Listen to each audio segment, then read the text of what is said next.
तो हेलो भाई लोग, तुम्हारा स्वागत है मेरे चैनल पे। तो आज मैं तुमसे इस बारे में बात करने वाला हूँ, रिवीजन के बारे में, और मेरा कैसा प्रेल अटेम्प्ट गया। तो ठीक है, चलो फिर चालू करते हैं। तो जो रिवीजन है उसके बारे में मैं तुमसे ये बताना चाहता हूँ कि जो रिवीजन है ना, ये बहुत ज़्यादा इम्पोर्टेंट है यार।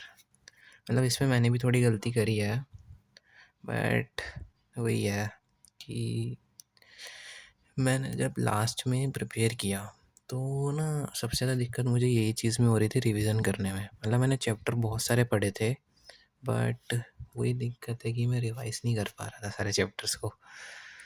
मतलब मैंने फिज़िक्स में, केमिस्ट्री में, हर चीज़ में बहुत सारे चैप्टर पढ़े हैं, बट मैं उन सबको रिवाइज़ ही नहीं कर पा रहा था लास्ट तक, क्योंकि इतने सारे चैप्टर थे।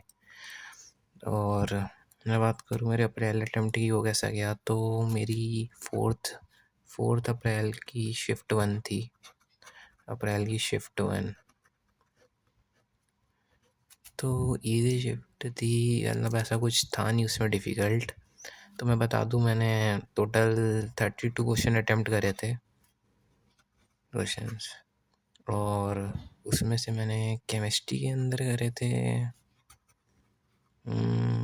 21, और फिज़िक्स के अंदर करे थे, आई थिंक मैंने फ़िज़िक्स के अंदर करे थे 9 या 10 के करीब करे थे। और मैथ में मैंने 1 से 2 क्वेश्चन ही किए भाई, क्योंकि मैथ के अंदर मेरी थोड़ी सी खतरनाक थी शिफ्ट। तो उसके अंदर मैं सिर्फ 1 से 2 क्वेश्चन कर पाया हूँ, बट बाकी केमिस्ट्री के अंदर तो 21 कर दिए, जो बड़ी बात है। और फिज़िक्स भी मेरे से ज़्यादा हुई नहीं, 9-10 ही कर पाया। मतलब मेरे को मैथ के अंदर बहुत सारे चैप्टर थे जो आते थे, और क्वेश्चन भी थे। यानी वेक्टर के ना 2 क्वेश्चन आए थे वेक्टर से। मतलब वेक्टर से 2 क्वेश्चन आए थे। एक तो था डिस्टेंस निकालने वाला। अरे फोकस क्यों नहीं हो रहा कैमरा।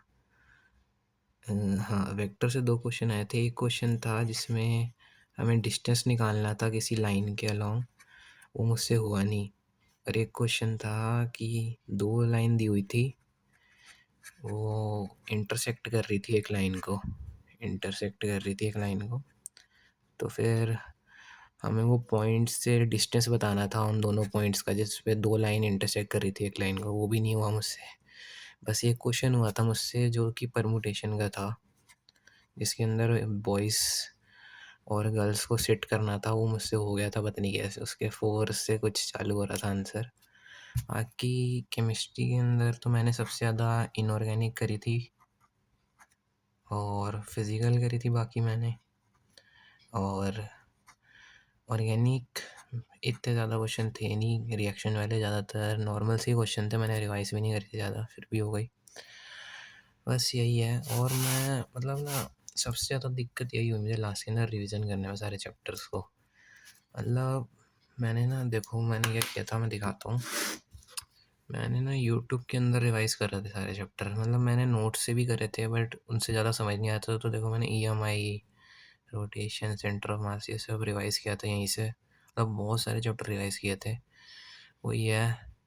तो उससे ज़्यादा चैप्टर रिवाइज़ करे, बट क्वेश्चंस वहाँ पे हुए नहीं। तो मैं तुम्हें बस यही कहूँगा कि ना, तुम अगर चैप्टर्स को पढ़ रहे हो तो साथ ही साथ रिवाइज़ करते रहो, वो बहुत इम्पोर्टेंट है। और इसी में मैं फ़ेल हुआ हूँ। और मैं अपनी तुमसे जैन की भी परसेंटाइल बता देता हूँ कितनी आई है। वो मतलब कुछ 90.14 परसेंटाइल आई है मेरी जनवरी में। और अभी तो मैंने तुम्हें बता ही दिया 32 क्वेश्चन करे हैं। तो मुझे लग रहा है कि इसमें जनरल की कट ऑफ क्लियर हो जाएगी, बट देखते हैं, क्योंकि ज़्यादातर क्वेश्चन तो सही है।